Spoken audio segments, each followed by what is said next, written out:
Travis Tuck, 3 strikes. You've written to the AFL Commission, to the chairman, Mike Fitzpatrick, saying what? Again, re-stressing my view that this policy, which in part I agree the AFL having a policy, but the code is not in its best condition. It is absolutely absurd that I, as a club president or my CEO, is not informed when one of my employees, be it a player or a staff member, is in trouble, when in fact the club may be able to help that player. But your club doctor knew. The club doctor is absolutely compromised. He cannot tell club officials. He can act in such a way that the player, the individual, doesn't play football and we don't know about it. And while the AFL will put together people to assist a player, it's not to say that is either complete or that they are the most appropriate people. You rely on the AFL to make that assessment. And I'm simply saying that at Hawthorn, and I know some other clubs don't want to be involved, some other clubs have no desire to actually respond positively. And I'll never forget sitting at a commission meeting one day when we were arguing this point, and one of the club presidents put up his hand and said, I don't want to know if one of my boys is in trouble. I couldn't believe it. Which club? A club.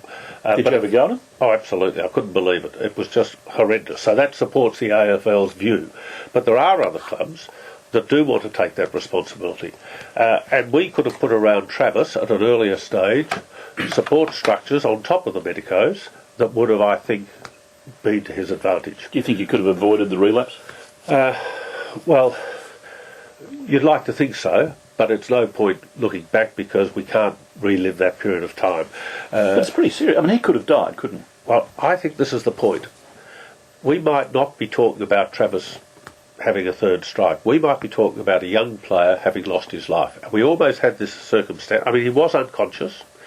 You might remember a West Coast Eagles player went to America and was admitted to hospital. And if we were faced with that situation, and I said to Adrian Anderson, Adrian, why didn't you tell us? He said, oh, it's the code. You'd have to ask him, do you honestly think you've done everything in your ability to help this player? And he hasn't. The AFL hasn't. I don't mean to personalise it with Adrian. The policy is wrong. You've got to give those who are concerned about their employees the opportunity to help. And I can assure you, and now I've only found out, that this young man suffered depression. Now, I actually happen to be in the depression business. I actually happen for 10 years to have been helping children of people from around Australia in this very situation. I know the very best people in the land. But you must be disappointed Travis Tuck didn't come to you, because he could have come to you and said, Jeff, I've got depression, I've been 2 strikes, help me. Yes, and he could have, and I am disappointed he didn't, but the AFL says, and Adrian again says, oh, well, any of these players can go and tell whoever they like. It's just our policy not to tell the club. The reality is that AFL doctors inform the players not to tell anyone. Do they? Absolutely. Why? Because they don't think it's in the player's best interest to get this out. So it's all right for the AFL to say a player can. But when the AFL doctor after 2 strikes says to you, don't tell anyone, of course that sits in the mind of the individual. So you're talking not the club doctor, the AFL doctor? No, the AFL doctor. The AFL doctor is telling them not to tell anyone. And we have a number of examples of that. Because I've also got to say, giving this a lot more thought over the last few days, we all know that a lot of people take illicit drugs. Some of them take them excessively, some of them take them as part of an experiment and experience. I'm not so sure anymore that it's such a bad thing that people know that you've taken a drug. For instance, once upon a time, no one would have wanted anyone to know that they had depression.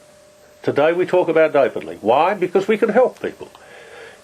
I think it might get to the stage where after 2 strikes, it is all right to tell everyone. There's nothing, no one thinks less of you. Yes, you've done something that you shouldn't have done. It won't stop your career. But if you want help, isn't it better to actually take the first step and admit it to your club, admit it to your family, and then start the rehabilitation? But the AFL, as the AFL points out, a former administration of the Melbourne Football Club said any player taking illicit drugs would be sacked.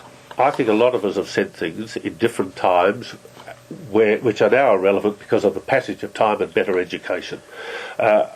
I think there are a number of players who are now saying, and this code is not a code that was put together by all players throughout the clubs. It was put together by the AFLPA, the AFL, and the club representatives on the AFLPA. I think there are a lot of players who are now starting to say, we want to have the opportunity of helping each other rather than only finding out on third strike. You kill a career, but you might actually be dealing with an overdose, you might be dealing with a death. And at that stage, you can't honestly say to yourself, you've done everything possible to help this individual. Kill a career, save a life.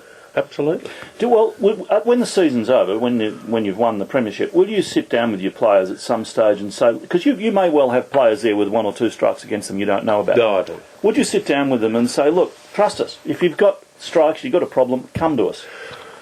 Yes, I will, again, but I'd hoped that we'd been in that position.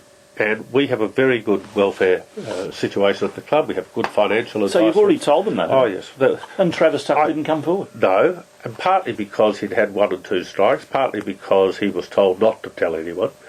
But I strongly believe as a male now, whether it's a relationship, whether it's a financial, whether it's a health problem, men are not very good at discussing these issues. But it doesn't matter where you're involved, what your profession is. The moment you own up to yourself and seek help, the quicker you can rectify that problem.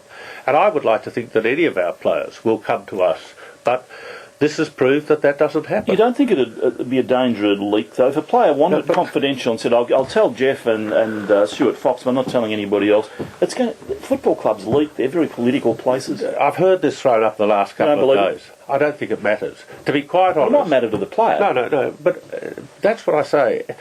Take depression, please. I encourage people, if you're feeling depressed, if you're feeling off, own up to yourself, seek help. How many people have you heard who have said, once I admitted it, I felt so much better, and I was surprised how people came around me. I think the same would apply in this situation as well, with drugs. So you almost want to destigmatise it or take the demonisation out of it. And I've a lot of debate in the last few days. Is the AFL policy designed to penalise, or is it designed to help people? I'd like to say that it's to help. It's a welfare issue rather than penalty.